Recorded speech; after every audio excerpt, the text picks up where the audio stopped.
I believe that leadership is really a skill of influence. It is the most important skill that any human being can master. And I don't think of leadership as a position. I see it as a skill, a tool that all of us have to have. In other words, the quality of your life, I really believe, comes down to your level of leadership. Other people don't have to follow you to be a leader, but you have to live life on your terms. And the first person you have to influence is yourself. You know, whether you're fit or fat, whether your kids are on drugs or not, it's who has more influence, the guy on the street corner or you. Whether you're fit or fat is, can you influence your own hands, your own body, your own mind to do what's necessary? So I think to be able to influence the thoughts, the feelings, the emotions, and the actions of another human being, that's what leadership is. We must have kind of an identity for ourselves, a way of defining ourselves. And human beings don't usually stray from that. So if you consider yourself to be a conservative person or a shy person, I know the way you move to some extent. I know the facial expressions, the gestures, the way you use your body. And it's all consistent with the fact that human beings, our strongest drive is the need to stay consistent with how we define ourselves. If your self-definition is, I'm a situation where I'm kind of, what was the word he used? Shy. Shy. Then you're gonna find a way to get to a place where you kind of cower back. Right. The fastest thing you could do to change your experience would be to create a new little thing, a simple thing like erase. The minute you go, I'm shy, you go erase.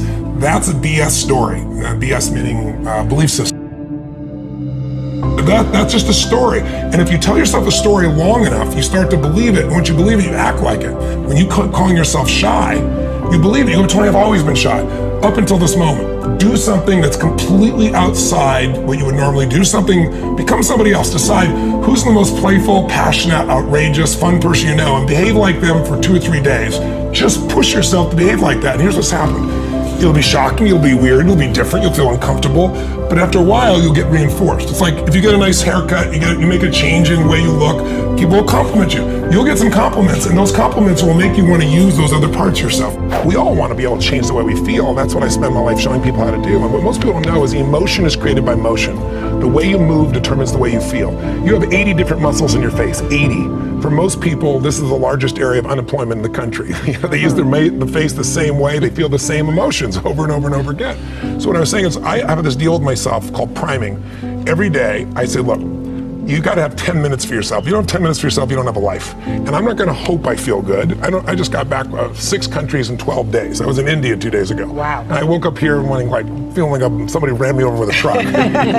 But you got yourself psyched up. But the way I did it is I do this process. It's 10 minutes, I put some music on, I do this massive change in my breathing, so it radically changes the way I feel. And then I do this 3-step process. First, I do 3 minutes of gratitude, where I think of 3 things I'm really grateful for, and I don't think of it over there, I feel it. And the reason is, when you're grateful, you can't be worried. You can't be fearful. When you're grateful, you can't be angry. And anger and fear are what screw people up most in their relationships, in their life, in their business. So I wire myself. I was saying to you that most people want to be happy, but their habit is to be worried or pissed off or frustrated or stressed. And so they've got a highway to stress and they got a dirt road to happiness. So I wire myself. I've got a highway to gratitude, which changes all your emotions. And then I do a 3-minute process of kind of a prayer for my family and friends. And then I do a 3-minute process of the top 3 things I want to accomplish. I see it as done and I feel it. I'm done in 10 minutes. So sometimes I go 20, but my deal is 10, so there's no excuse not to do it. These thoughts that we have, we think there are thoughts, so it makes it really hard to change them. When people meditate and try to not think thoughts, show me somebody who's done that successfully, consistently. They're full of shit. Everybody, the mind thinks thoughts. But here's the distinction.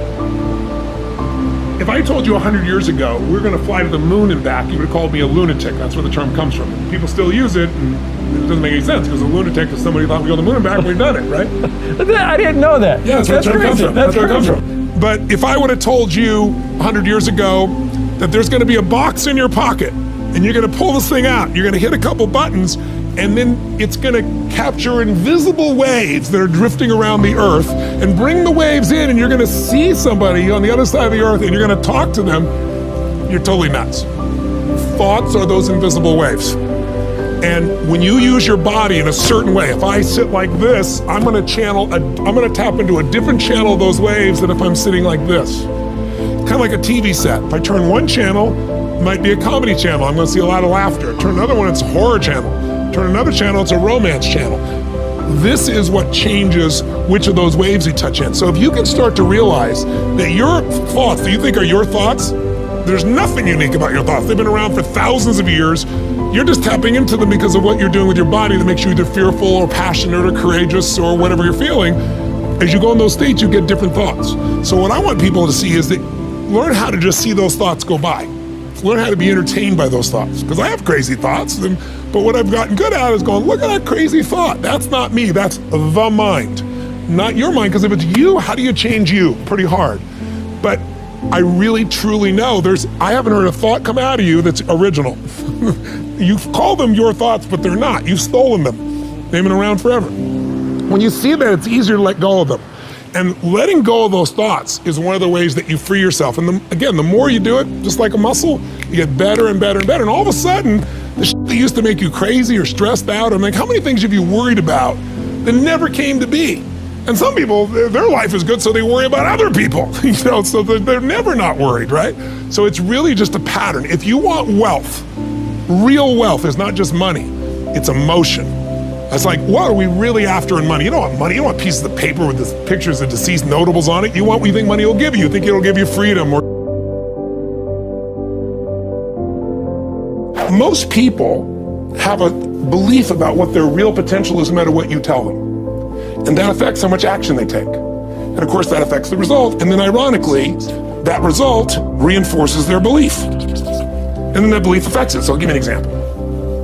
Let's say a person has unlimited potential, we all agree. But they take little action, little results. Why? Because they have to start with a problem with their belief. They don't believe it's really going to happen for me. Maybe for Frank Kearns because he's got the cool hair and stuff, or maybe it's for you because you're so driven, but it's not me. Maybe Tony Robbins because he's a freak, got these big teeth. Whatever their thought process is, right? They got this thing, right? But what happens is, if you believe that there's very little potential, how much action are you going to take? Nothing, little. And when you take little potential with a little action, what kind of results do you get? Lousy little results. And when you get little results, what does that do to your belief? You go, see, I told you this was a waste of time, told you this wouldn't work. And then what happens? You tap even less potential, you take even less action, you get even worse results, and your belief gets even weaker. And this sucker feeds on itself until you are in a downward spiral. It's poisonous. It's poisonous and it's self-fulfilling. Now, what if something could happen that could come along and fill you with a sense of absolute certainty? Not like I believe, but mean where you know. In you guys' case, mine as well, we knew because we had to. Because we burned the boats, there was no other option. We had to find a way. We weren't going to live that way. We all did it in different ways and for different reasons, but in essence, that was it. If you get yourself in a state of certainty that this is going to work, I'm going to find the way, and if this doesn't work, I will make the way, then you tap a lot more potential. And when you're certain in your potential, you take massive action. When you take massive action, you really believe in something, you get great results. When you get great results, your brain goes, see, I told you I was a stud. I told you this thing would work out. Now you're even stronger. You tap more potential, take greater action, greater results. That's how you went from $300 in a week to $2,500 in 5 days to $100,000 in a month to $1 million in a day. Same thing with you. And we get momentum. That's why the rich get richer and the poor get poorer. Now some people go out and they go, well, I'm going to take a bunch of action. All right, I'm going to open this product. I'm going to try it. And they'll say to you, I even did it. But it's like a salesman who goes and knocks on the door and he knocks on 100 doors and says, and even if he doesn't say it verbally, his face says it because he doesn't believe it's going to work. So his voice, his body, the execution is so weak. Maybe if he talks to 100 people, somebody's going to buy out of pity. They don't want his kids to starve, right?